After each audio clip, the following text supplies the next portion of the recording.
y'all, it's your girl Deja Janae EXO, and I'm back with another video. So today, as you can tell by the title, I will be doing, yes, another question and answer.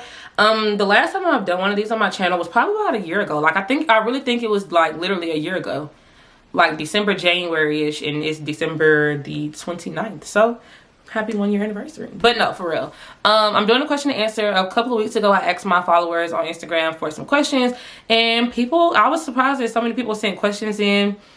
So yeah, I'm gonna answer these. I don't know if I'm gonna do all of them because I was supposed to do this with my line sister, but you know how schedules clash and she has to work, and you know our schedules don't really align. So I might do a part 2 with her, but I'm gonna go ahead and get half of these out the way because it was a lot. So I'm just gonna go ahead and get into it. So the first question is, what are some tips to give someone on balancing a sorority in class? If I didn't have my planner, I probably would have freaked out because I have a terrible memory. So like if I don't write it down and be able to go back and flip it and be like, oh, this is due this day, my head will fall off. So I made sure I wrote down everything, every due date, every class, every meeting, everything was in my planner. Like if I lost my planner, I was losing my mind, literally. Like, I don't know what I would have done if I did not have my planner.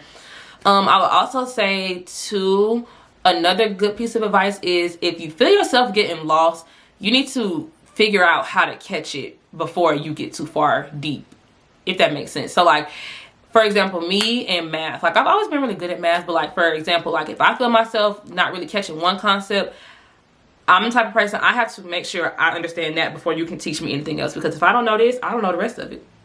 Like, you know what I mean? So if you feel yourself kind of slipping, you need to get clarification or clarity right then and there, instead of waiting until, you know, you're all the way down here struggling because you didn't ask something that was like right here, if that makes sense. So I would just say make sure that you're on top of it, being completely organized. And if you feel yourself, you know, slacking a little bit, you know, get help as soon as possible, because yeah, you gotta stay on top of it.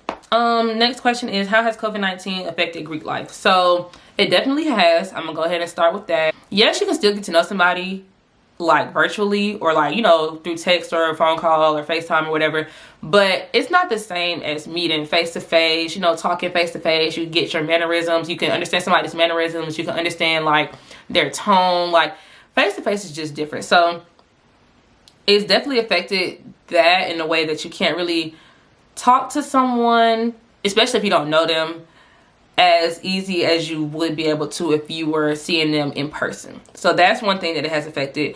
Also, it's affected like the events. Like I know for certain organizations, you can't do anything in person. Everything is virtual, everything is online. So I mean, it's kind of a good thing that we do have technology, because like we can still do the certain events. But as far as like, you know, certain events are just better in person. But since the whole COVID-19 situation is here, we have to do them virtually. So yeah, it's affected that too. The question is, how do you show interest if the org doesn't have any events? So I don't know if this is more specific towards they haven't had any events because of COVID, or they haven't been having any events, period. But even with the whole COVID situation, like I said, people have been doing virtual events. So to get to show interest, I would say pull somebody aside. Like, you know, if you see somebody that you constantly see, or, you know, that girl is somebody who you have class with, or you always, you know, walk past her, or you always see her, I would say pull her aside. Or even if that's your friend, pull her aside and say, hey, you know, I wanted to formally introduce myself. My name is so-and-so, and I'm interested in your organization because X, Y, and Z, whatever. Just because they don't have events doesn't mean that you can't get to know them. You just have to be a little bit more bold and go out of your way to get to know them.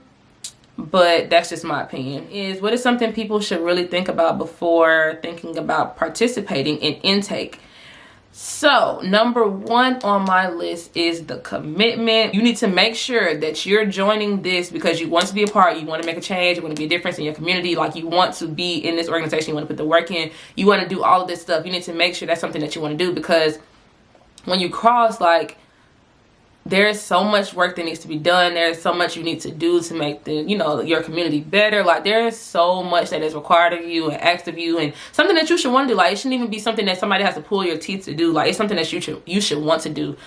So yeah, don't take into consideration the money. You know, being in sororities, being in fraternities are not cheap. by any means necessary. Like, it's not cheap. Is if you get rejected from a sorority, should you try again? So I feel like personally, if you have to ask this question, then that means you don't really want to be a part of that organization, and maybe you should not apply the first time. But I'm gonna say yes, obviously, because if this is something that you really want to do, you wouldn't let that one no deter you from doing it again, unless it was like a serious reason as to why you got rejected. But if it was like because you were missing something or you didn't have this requirement, like, why not fix it and try again? You can't just let one no stop you from doing something that you really want to do. And I feel like if you really want to do it, it wouldn't even be a question as to should I try again. It needs to be a why didn't I make it? Okay, cool, let me fix this and I got you next time. Like, it should be more so that way. I hope that makes sense. Can sororities deny you the opportunity to interview? So every organization is different. I don't know if you're speaking on my organization specifically, but every organization is different. So that's something you will have to figure out and do your research and find out that way. But if you don't meet the minimum requirements, then you won't get interviewed. I guess the answer to your question is yes.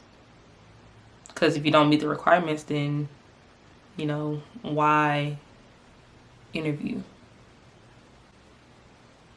Yeah. Okay.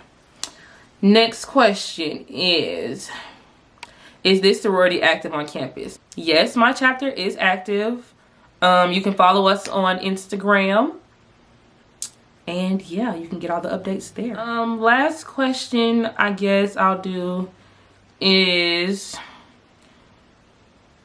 last question is, was it hard to manage grades during intake? For me personally, I'm gonna say no, it wasn't hard. I don't even remember how many credits I was taking. I want to say 15, maybe. I want to say I was taking 15 credit hours, and they were all in my major. I was taking all my major classes at that point. But no, it wasn't hard to keep my grades together during my intake process. But that's not, you know, saying that it was the same for the next girl or somebody who, you know, had a different major than me or somebody who's taking different classes than me. Yeah. So I'm gonna go ahead and wrap this video up here. I answered, I want to say 11 questions, and I have like 10 more. I'm gonna try to do this part 2 with my line sister, but if we can't figure out a day to do it, then I'll probably just do it by myself again. So y'all get to see my face again. But hopefully at least one of my line sisters, I might find somebody who can do it so y'all can see a different face, get a different perspective other than mine, because I know y'all probably tired of hearing me talk about certain stuff, but maybe y'all want to hear it from somebody else. So I'll probably try to find one of my sisters to do it. So yeah, I hope y'all enjoyed this video. Stay tuned to the part 2. If you haven't watched any of my other videos, I'll put them all in the description box like I said. Y'all make sure y'all go check those out. If y'all want to see any other sorority related videos, y'all don't hesitate to comment them down below. Yeah, I think that's all. Y'all make sure y'all stay tuned, and yeah, so I will see y'all in my next video. So until next time, peace.